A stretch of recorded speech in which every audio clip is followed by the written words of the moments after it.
This is the Friday, October 23rd, 2015 version of the Market Plus segment. Joining us now is Darrin Newsom. Darrin, welcome back. Thank you, Mike. Now, every time on the program, we start off the analysis segment talking about wheat. It's what we do. It's what they've done for 40 years on this show, Darrin. So I want to start this Plus segment off the same way. Okay. We've got a question from Jared in Oklahoma. Came from Twitter. Jared's curious, what's the point in planting HRW, hard red winter wheat? I can think of three. Okay. The first one's a tax write-off. Second one would be for comic relief of the other crops that you might grow. And last but not least, if it's really dry. And there's not a lot of areas that are really dry, but we are starting to see some dryness creep back in. Wheat could still fill a void because it doesn't require, it's obvious it doesn't require as much water. And that's why it grows in Texas, Oklahoma, and Kansas. But if we look at the overall market, it is kind of the comic relief of the commodity world right now. It's going nowhere. I mean, as we talked about in the segment, it might rally 3 cents, and that's a good day for wheat. But or it might rally for whatever reason when it makes no sense at all and then come crashing back down. So it's a very frustrating market at this point.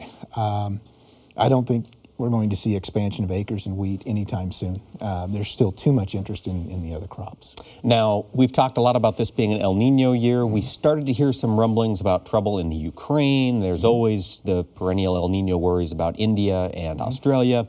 Any of that starting to look like it's taking shape? And I know this is a fundamental question. Well, but let's look at the fundamentals. We've got all this news going on, okay? What did we see this week for last week? In other words, a week ago Thursday. We saw, export sales of 7 million bushels, shipments of 8 million bushels.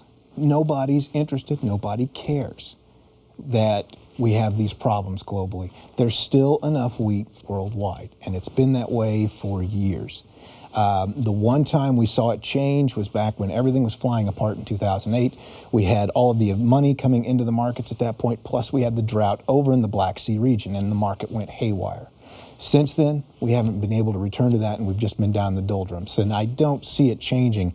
I don't see anything creating a scare in the wheat market that's going to make a change. Not a big enough scare to give any excitement to this. No, and if we have the dollar continuing to do what it did this week, where it just turns, when the dollar turns on a dime and just goes screaming higher, that just sucks the interest out of wheat, whatever interest might have been growing at that point. Okay. All right. Now, we talked on this program, and you, I think it was our soybean discussion, you made a really interesting point that you can look at the market in both corn and soybeans, look at the carry in the corn, and look at the lack of carry in the beans, and can paint a bullish picture for both. So we've got a question here from Justin in Clarendon Hills.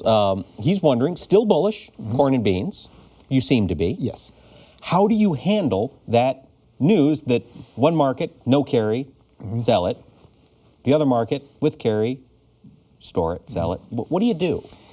Going back decades, when I was first a broker, I had a gentleman who was a mentor, taught me mostly about technical analysis, how to be a broker and all this sort of thing. And he told me a long time ago, be able to write your your trading methodology on an index card. And so, over the years, I've still remembered that. And one of the things I wrote down over the course of the years is, do what the market says. Don't try to outguess it. If the market's saying it wants your crop right now, sell it to them. And that's what the lack of carry, almost going to an inverse in the soybean market, is saying. It's short of supplies. There'll be an opportunity to re-own this some way, somehow down the road. But if the market wants it right now, sell it to them right now. It may not want it later. Now, in the corn market, the carry's not that strong. I mean, it's not as strong as it was, but it's still there. There's not this huge push at this point for cash supplies of corn that there is of soybeans. I think we'll get there. At least we'll see it strengthen. But it's not the same as what the soybean market is right now. And so the market is saying, sell the beans, store the corn. But you're saying, if the market is demanding beans this much at the end of harvest, how badly are they going to want them March, April, May? Exactly, and that's where we have to look at the big picture. I mean, we're just looking at the Nov-Jan or maybe even the Jan-March spread, but if you take this out to July, there's no carry in the futures. And so here you can say, okay, the market wants your beans, but what's the big picture? The big picture is the long-term commercial outlook for soybeans is bullish, and as I talked about in my column this week, as Todd Holtman talked about in his column, as Joel Carlin talked about in his blog, his fundamentally speaking blog on DTN. Time after time, year after year, USDA overestimates supplies and underestimates demand. So if there is a market that could explode at some point in 2016, probably not going to happen in 2015, it's most likely soybeans. And I don't care that the U.S. is having another record crop, and I don't care that South America is supposed to have a record crop and more record production. Right now, they've got a lot of dry weather. By everything that we look at, soybeans could still be the most bullish market out there. So how much risk should a producer who's selling beans off the combine today or sold beans here in this last month, how much risk should you take on in re-owning, whether it's buying the futures outright, buying calls, putting on a spread? How do you weigh that possibility for a bullish outbreak? I'm really old. And I can remember the days when you would measure that risk by calculating how much storage you would have to buy for an option premium for that time frame. That's ridiculous. I mean, now the cheapest options are 30, 40, 50 cents. And so you may just have to jump in and buy something like that. Then the problem you have, a lot of people are going to try to go out and buy the July options. And that's even more expensive because volatility is a multiplier of time value. So it's difficult to do. And, the other thing that we talked about in the show is that basis should continue to strengthen.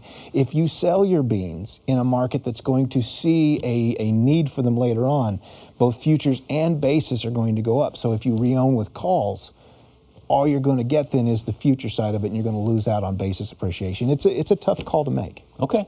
All right. Well, now we talk about selling beans. We've got a question here from Kev in Dunlap, Iowa. How is that position that people should sell as opposed to store their soybeans going to affect grain storage companies? You have any thoughts on that?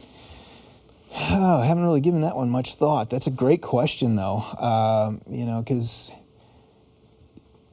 the thing is, what we have the first 6 months of the marketing year, and we've seen it, we're moving a lot of beans. So I don't know that it's such a situation that we're going to get real tight on space because we are moving beans out. 70-some million we moved out in this last report. It'll probably be similar for this next week. So we're moving a lot of beans out, and it's that second 6 months where we start to move corn. So I'm not seeing it as a huge problem because these aren't the record, both combined record crops that we've seen in the past. So I think we're going to have storage space. You're going to see some areas where it gets tight, and you're going to see some areas where that's going to affect basis, probably weaken basis a bit. But overall, I'm not seeing it as a huge problem right now. Okay.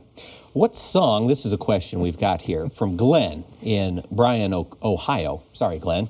What song is going through your head these days to reflect on the market? I like to use songs in my columns, song titles in my columns, and it's kind of a dark period now. So maybe Paint It Black or Ghost in This House, or there's a lot of things going on around this time of year with Halloween, but nothing really just jumps out at me. But those would probably be two candidates at this point. All right. Now, before we let you go, we've got a question here from Phil in Ontario, Canada. Okay. Phil is curious, are you going to Ontario to watch the World Series?